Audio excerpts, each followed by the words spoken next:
What do you do?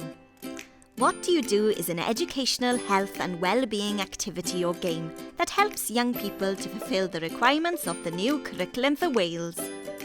What do you do is suitable for children and young people aged between 9 and 14-year-olds.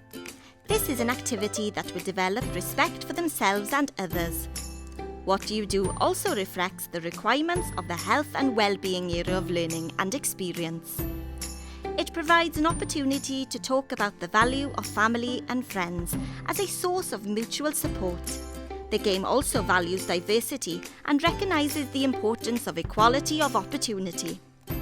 By looking at a trigger or stimulus card that deals with a specific scenario, learners will have an opportunity to discuss a range of well-being and emotional issues. An activity that will enable each learner to understand that people differ in what they believe to be right or wrong. What Do You Do offers a great opportunity to discuss different points of view and provides an opportunity for discussion and participation. It's so important to talk and listen. The game is also available in Welsh under the title Be Ti'n Wneud. Please visit atebol.com.